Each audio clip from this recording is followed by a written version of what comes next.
Greetings, everybody. Welcome to channel 451. This is the club. I'm your host, Red, and today we have our first guest on the club, and that is the one, the only, the man, the myth, the legend, Stevie Carroll. How you doing today, Stevie?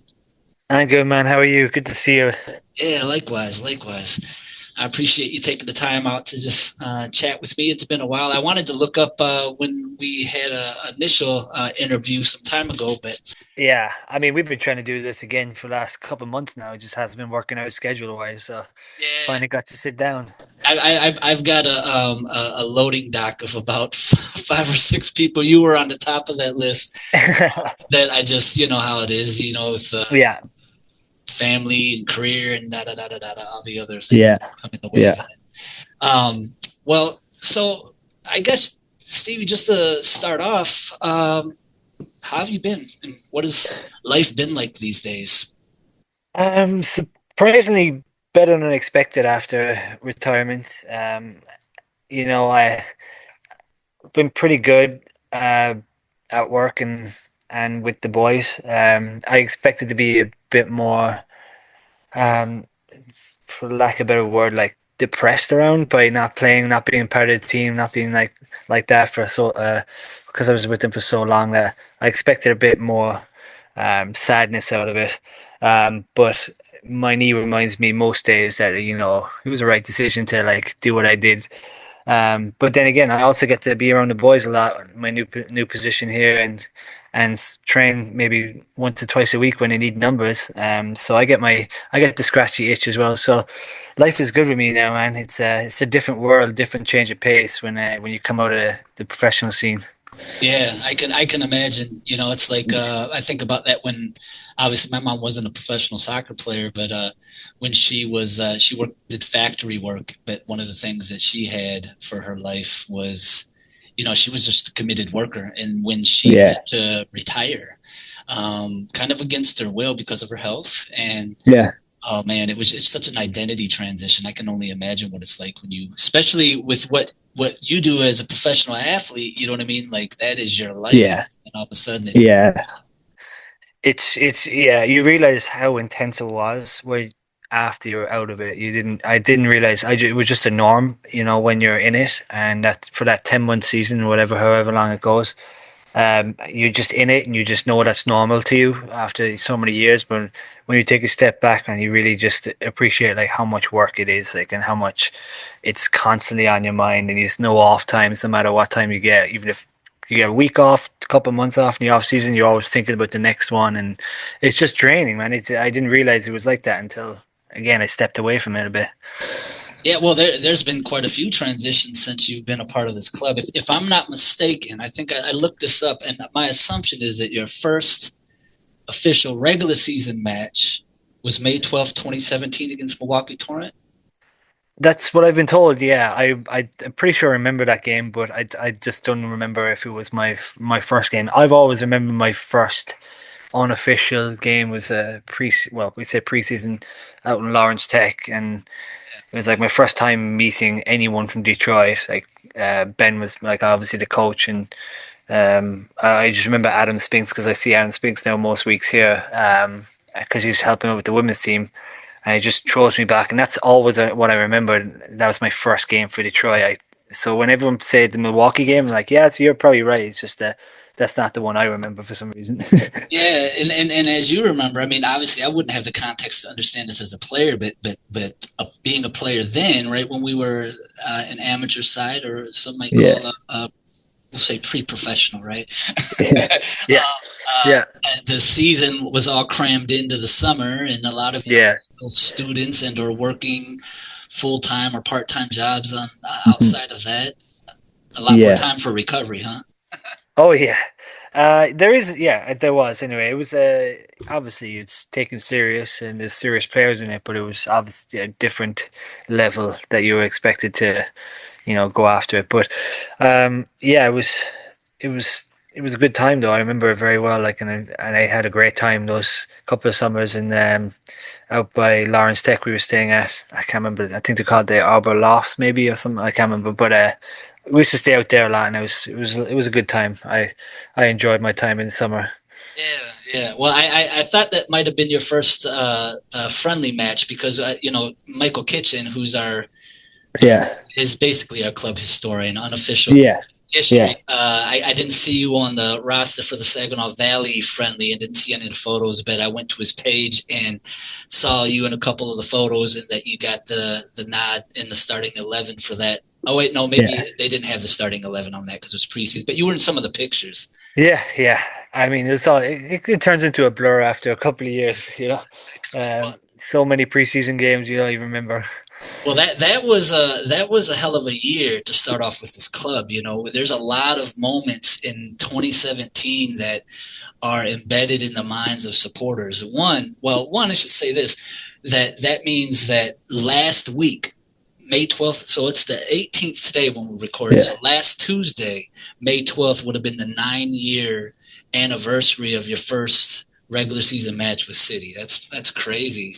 Yeah, I mean, I didn't expect I did not expect to be here today. Obviously when it was the summer league, it was just something transitioning, and obviously I enjoyed it so much that I was planning on using all my summers there.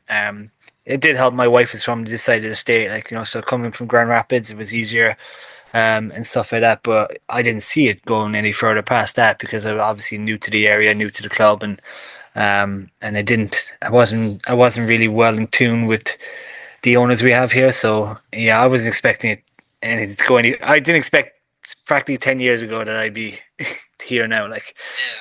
I'm planning on staying here for however many more years. Yeah. Well, and the fact is too. I mean, obviously, you're a humble fella, so you're underselling yourself in this. You weren't just present here. Like you have solidified yourself as a city legend during that time, and I would say, arguably, I don't even know if it's arguable, the captain of since we started this club. You know what I mean? Like the epitome of the heart and soul of this club from a player's perspective and what you did as the captain of the squad when you took that over. But that, I mean, if you're around long enough, man, something's bound to happen. Give myself the best odds possible by hanging around long enough. yeah, no, but that year, that year, so July 17th, 2017, a couple months after you started, that was the infamous 451 match against Ann Arbor, right? Where it Oh, was rained out. We all were tied at the top of the table, yeah, all that stuff. And that was the birth of this show's namesake, or at least Channel 451, which is a spinoff of what used to be called the 451 podcast. This is yeah, club. That was the year of We Talk About Monty with the Right. yeah, That was the year that we made it to the NPSL national semifinals with that heartbreaking loss against Midland Odessa. yeah, Oh man, I still remember being in the stands for that match. That place was packed like sardines at Keyworth, and yeah. that was an Oh, environment. yeah. It was. Yeah, I remember those days. I also remember my missed penalties. So it was a great. Well, I don't. I think I've taken four over the years, and for Detroit, and I think I only scored one or two. It's not a good ratio, I tell you that. Well, that's a lot of pressure, and we're also talking like what you're 32 now, so you're Yeah, talking a young 20 something with that kind of yeah, pressure in a stadium of 2,500 people. yeah. I don't admire having to be in that position. I mean, I'm sure it feels great as hell when you see people If with you you. score, yeah, that's a Well, different story. well, so clearly there was some transitions with the club and everything. We'll get to more of that a little bit later here. But there's also been plenty of transitions with you over the years since you started here in 2017. Yeah, You got it's married, the kids. yeah, yeah. The whole 9 yards, couple of houses and kids and all that stuff. Yeah, so that's what I'm saying. It's like most majority of my life, my adult life, I suppose, um, it's been like goes hand in hand with DCFC. So it's like every big major move I had to make in my life, besides the initial moving to America, Detroit has had a play in it. So that's why it's like so dear to my heart like that. I can correlate a match to something major happened in my life or whatever, vice versa. So yeah, it's been crazy. I've got married, bought a house, got a couple of dogs, had a kid, bought a second house, like all within that 10 year span. Like so, it's insane. It's insane that time is flying. Yeah, yeah, I tell you, man. I mean, I'm 45 with a 6-year-old, and I Yeah, remember tending to that the little infant during COVID. You know what I mean? And now she can yeah, run around talking back to me. yeah. I know. My son is going to be 2 in August, and he's a big kid, but he's a boy. Like he wants to like jump off walls, do dangerous stuff, eat grass, like just a wild child. But it's been amazing so far. Like it's just always keeping me on your toes, and like just a little personality he has. Like just every day changes. It's crazy. What do you think that has been some of your the greatest lessons that you've learned during fatherhood? Um, Definitely patience, and Liam, his name is Liam. He comes first for everything. It's just, when you're first time parents, like it's like your life really does change, and everything has to revolve around this little child now. So, obviously, everyone will tell you that on the way out or whatever, on the way there. But once you're in it, then you realize what all the advice that people giving you is like you realize what you're saying. Like you can understand what they're saying when you don't have a child, but then when you do have a child, it's like okay, now I really understand like how it's supposed to work. Like. And it's there's a weird thing. I'll never forget it. We played El Paso away, and I was doing and there was a guy who used to I think it's the protagonist soccer. He used to follow our stuff in Nisa days, and he's from El Paso. So me and Matt Lewis went out for coffee with him, and he was recording an interview with us. And his cameraman just out of nowhere said, because I said I was going to have a baby, he said out of nowhere that like there's a part of your body, there's part of your mind that's not been unlocked until you have a child. And I was like, what is this crazy man saying? Never, whatever.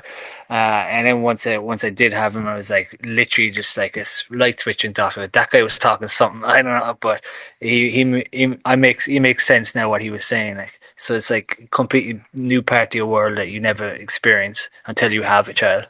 Oh yeah, man, without a doubt. Like I it reminds me of like so when I was younger, I never went to college and played ball, but I was a 1998 All-State soccer player. You probably heard of it, right? I'm sure that it made its way around the Yeah, yeah. I think you got a statue up here for. yeah. I'm sure they talked about it back in Cork.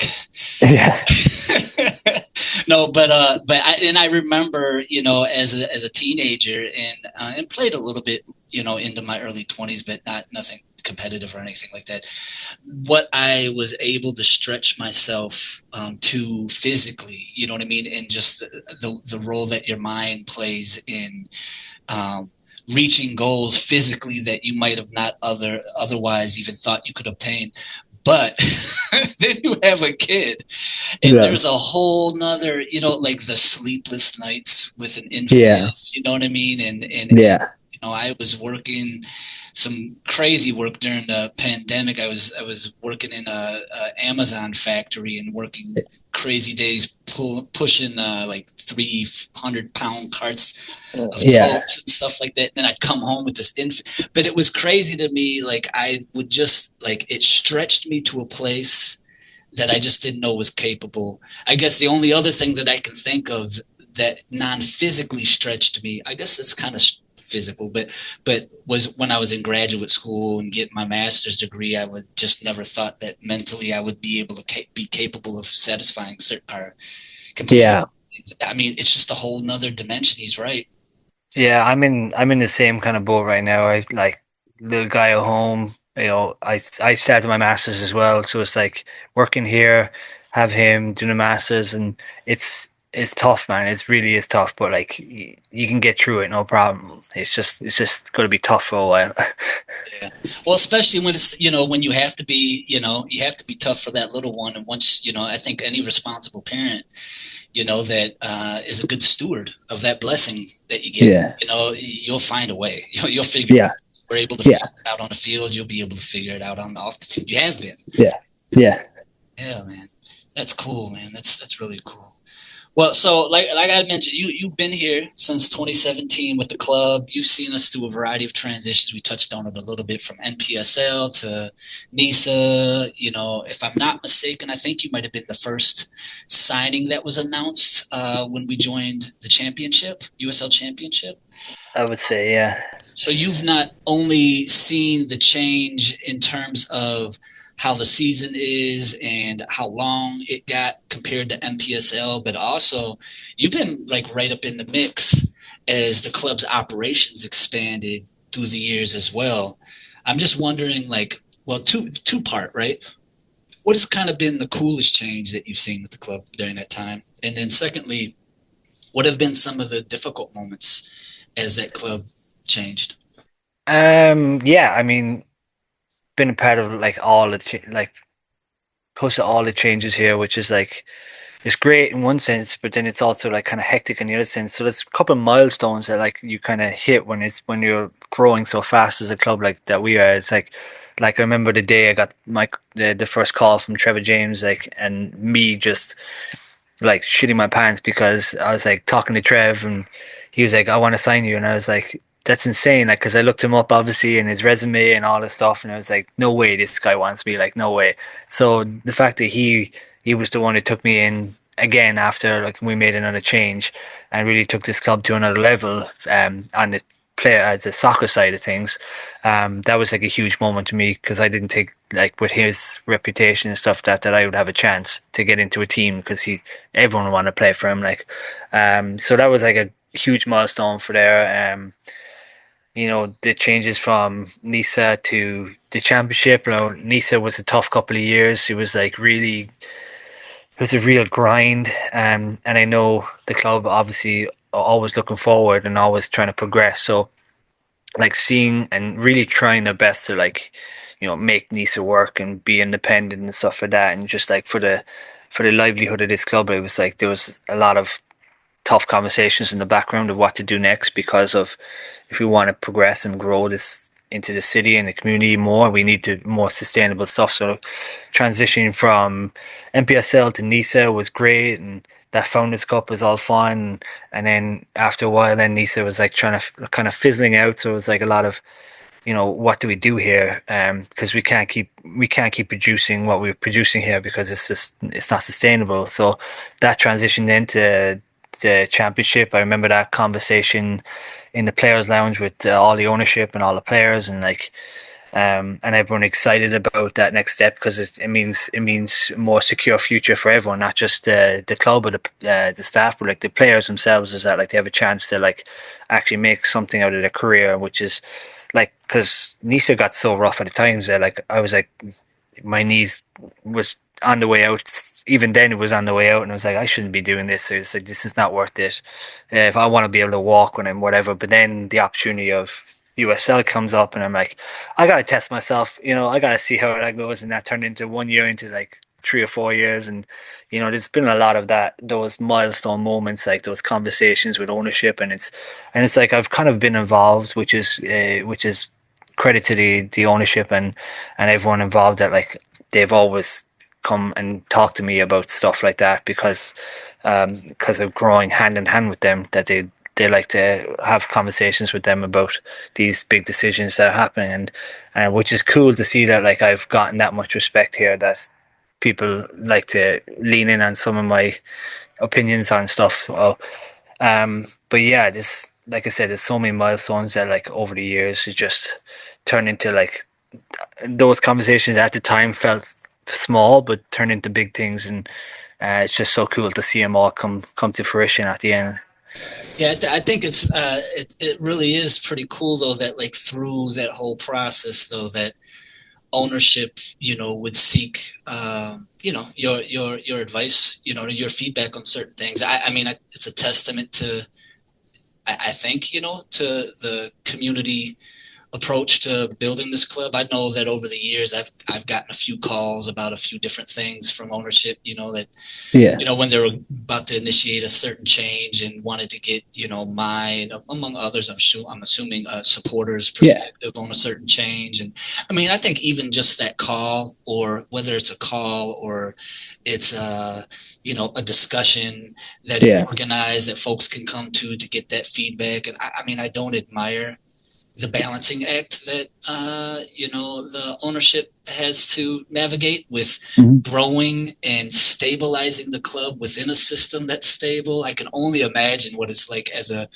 professional soccer player in Nisa at the time, where there's just a lot of instability, or I guess from the outside in, Yeah. seemingly instability of not knowing, are we going to have a league to play next year? I And mean, I mean, what you saw is what you got there. Is that you got the same information as anyone, as we even got. So it's like that's not good for anyone's mental health or anything like that. Just not the unknown of what's happening next was just incredible. Like, and how inconsistent it was. It was such a tough league to play in. Like, yeah, I mean, I was pretty vocally like, I was like, I don't know about this USL, because in my mind Yeah. we're going to lose some independence, but I Yeah. understood it from the business side, and the Yeah. business side wasn't just something detached. The business side was also attached to those who are employed that make a living Yeah. working for the club in whatever capacity, so it was deeper than this idealistic thing as a supporter. Yeah. So I go to work tomorrow.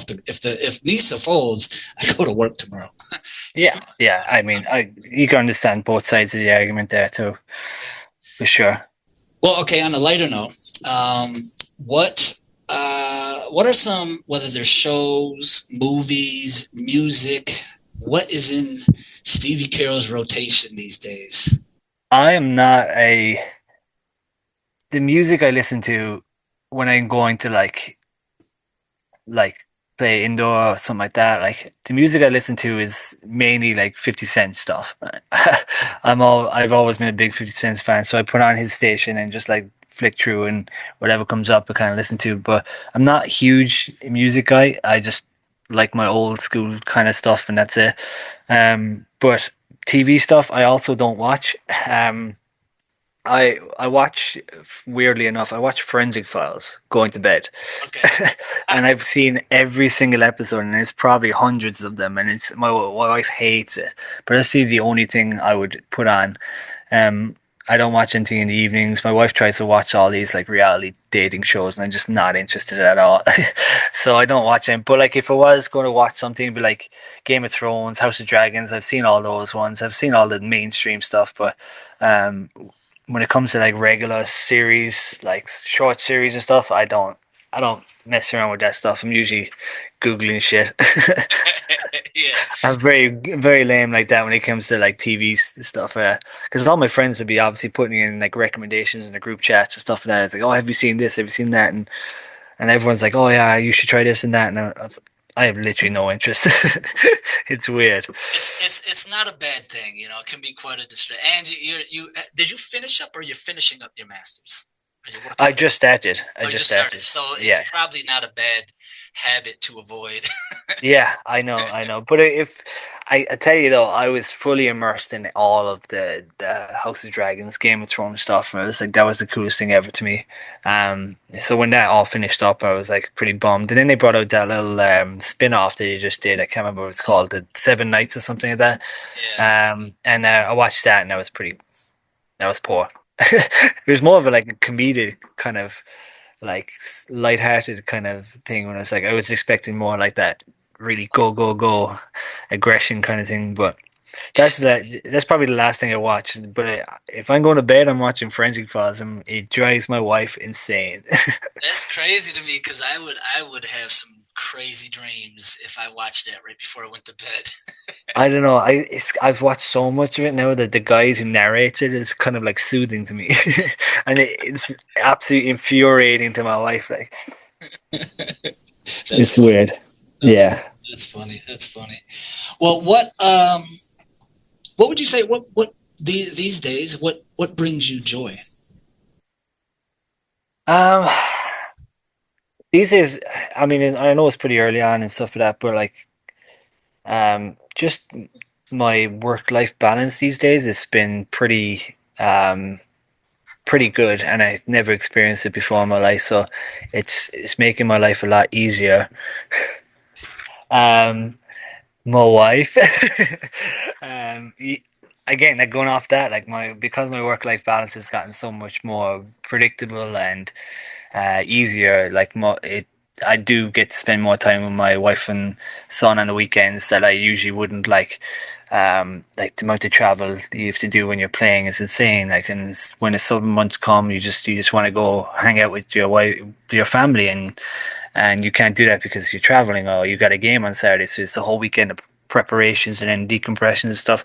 So like, yeah, it's just the work life balance I have right now is I get so much done around the house with everyone and hang out. And if I want to do nothing, I can do nothing. And if we want to go out for dinner, we can go out for dinner. You know, it's that's I'm still getting used to that change, and it's been great so far. And that's really what's making my life a lot easier and making my wife's life a lot easier, which in turn, happy wife, happy life kind of thing. Yes, yes. No, that's good. That's good. I'm happy. I'm glad for you with that. You know, it's Yeah. nice to be able to. You know, I'm sure it can be a little bit of a transition when a transition in terms of like being in a place where like I mean, maybe a over exaggeration. You would know better than I, but like when you're playing as a professional, there's a lot more of your time that's set for you. Yeah. Whereas now, you know, having a little bit of a breath to kind of decide where you allocate your time.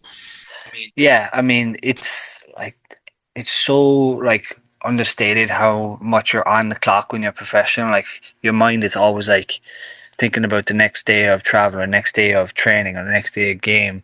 Like I had to make decisions at one stage, like to go for an evening walk with Liam and my wife, or risk my knee blowing up for the next morning of training, kind of thing. Like, and that stuff like really does small stuff like that takes a toll. So like, you really have to think about a couple of days ahead of your schedule when you're playing to make sure that you're right every time.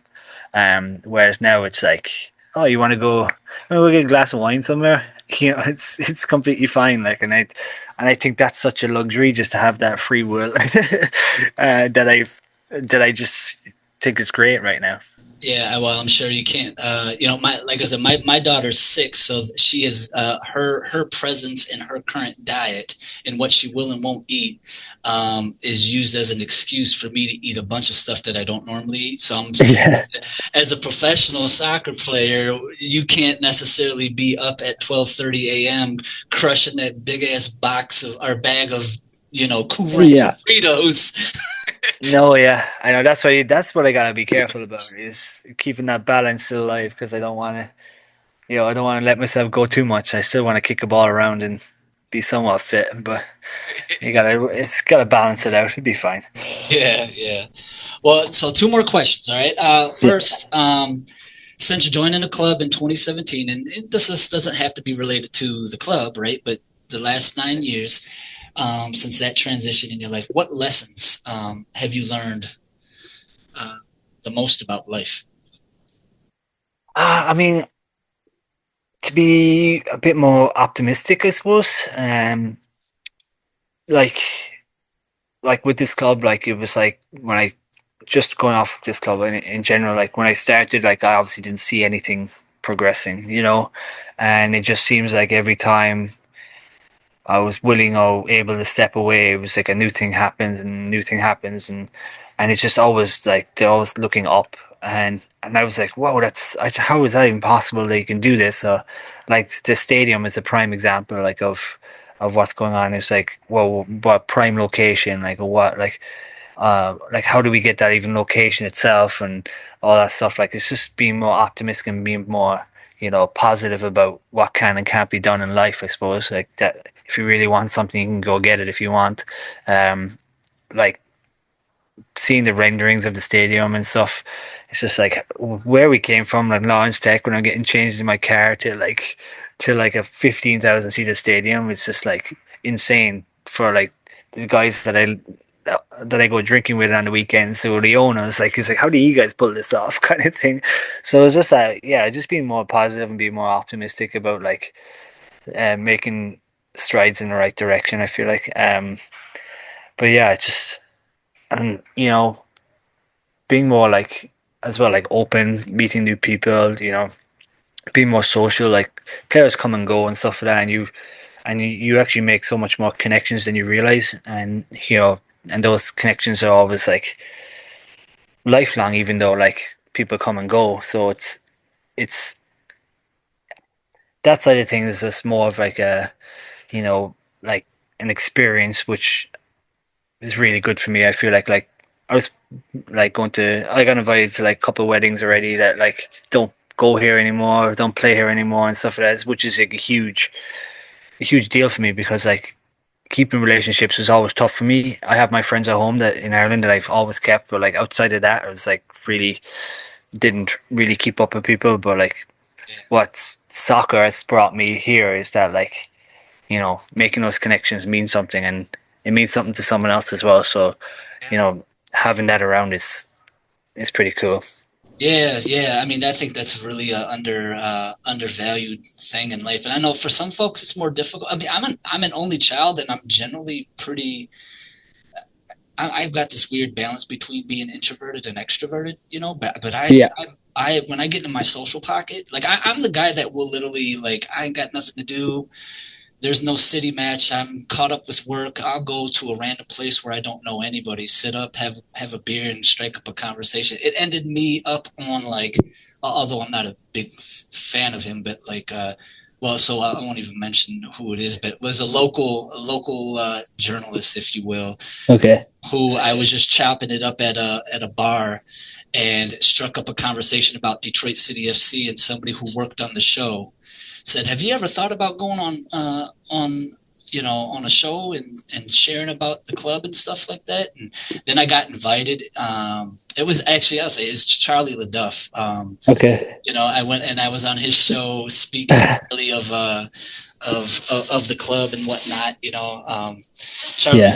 Charlie's an interesting fellow, but anyway, like or just the different people that I've just met through the years just by reaching my hand out and extending my hand and introducing myself. And before you know it, this led to that led to this. The funny thing was you had mentioned the building the stadium. I heard about the stadium site probably 2 months or so before it was announced because I was striking up a conversation with somebody, and Yeah. they were like they knew somebody who worked in the real estate office where they came in and bought the land. Well, So it was yeah.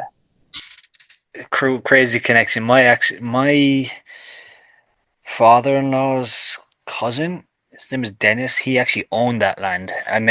He's come to my wedding. I've actually met him a million times, and he actually owned that land. So I found out after the fact that when they bought it off him, I was like, oh, you probably shouldn't have bought off him. Just it was messing around. But yeah, it was just a small world, and it came for that kind of stuff. Yeah, man. All right, well, final question, and then I'll let you get on with your day. Yeah. Good to see you.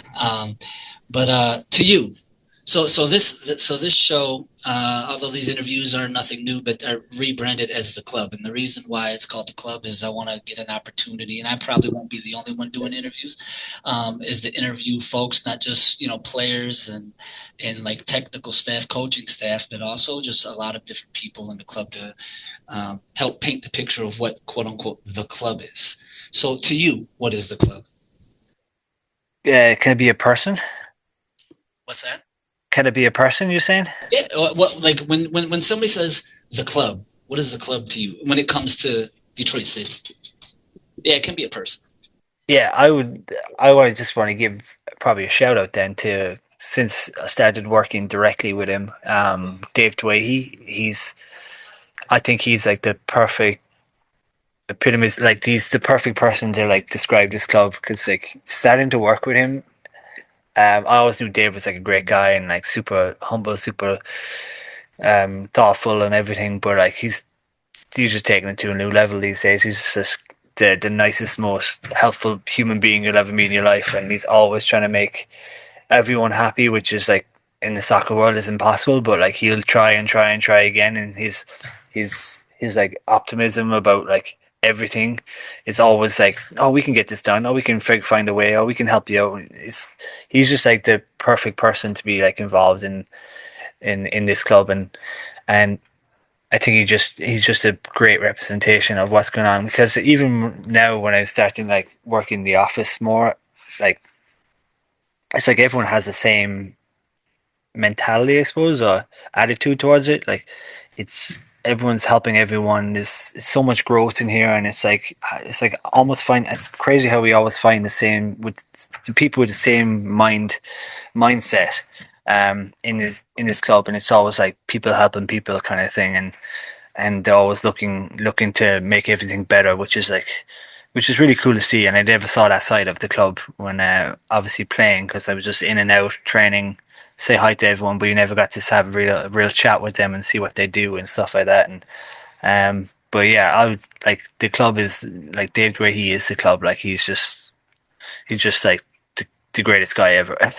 Yeah, no, I would. I mean, I would echo it. You know, Dave's one of those guys that when I'm having conversations, or find myself in a conversation with supporters where they're talking about the front office or the club, and it's like sometimes it's like that's what it is, right? The club is often referred to as anybody in the front office, but Yeah, and like it's like. Well, but Dave's one of those guys where, like, I consider Dave a friend. You know what I mean? I got a yeah, chance to chat with Dave through this club, through yeah, our club. But then over the years, got to know him more. And Dave's come through, even for me personally, on a few occasions. I mean, I remember when I was early in I went through a divorce a few years ago, and he got me out to up to Grosse Pointe to play some pickup soccer with some of the high school boys that he was playing with in the off season. I mean, I got I played out on the field. Well, we were at a basketball court, but yeah, I started getting dizzy and tired after about 10 minutes because I was going through. I ended up playing goalkeeper the whole time, but like just the thoughtfulness of that I'm sure was attached to why he did it at that time, yeah. to get me out and just get my mind off of what I had been going through. And there's a variety of other stories that I could share about Dave. He's just become. Oh yeah, It's nice to definitely. have somebody like him at the table. Oh, definitely. And he's in such a good position now that he has a hand in all like the youth stuff, the community stuff. He has a hand in all the stuff. So it's like having him in those settings is like it's going to take it to the next level. Like he's always like he's always just trying to help someone or do something for someone. And even when he's overloaded, he's still the most positive guy ever. And I'm like, how do you do this like on a daily? Like someone will do something stupid or mess up, and he'll find a silver lining somehow. And me and Cooper and everyone just looking at this like, how do you even see that? Like, how do you even just spin this into a positive, like kind of crazy stuff like that? So it's like having him as like a mentor in the front office for me as a transition has been huge as well. Like like I remember my first time ever working from home, like because I have Liam, I've watch him on Mondays, and he was like, I emailed him and I was like so stressed that like I want to show that I'm working from home and not one of those people that just like I'm working from home and whatever, just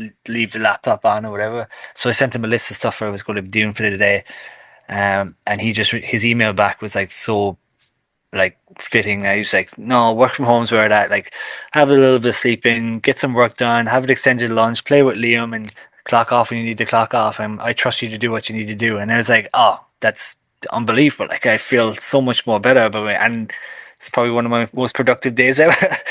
Yeah, it's crazy. Like I have in my current role, we negotiated a flexible work arrangement in our last union negotiations, so I get to work remotely 2 days a week, and that was an adjustment because prior to that, be here at this time and you have to do this until this time, and then when I had that flexibility, because I love what I do, they wouldn't have hired you if they didn't see that you love the club and that you would go above and beyond for the club. So clearly, you're going to at least at the minimal do the minimal.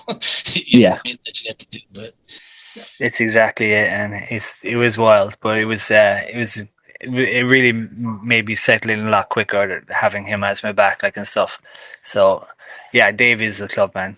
If Dave's around, we're going to be doing good things. good stuff, good stuff. Well, Stevie, once again, I want to thank you. You're actually going to be you're my first guest on the show, so I would say welcome to the club. But Yeah. Club.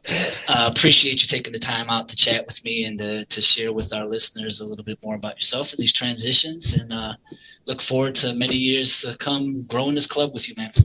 Yeah. Appreciate you, man. Take care. Thanks very much, man.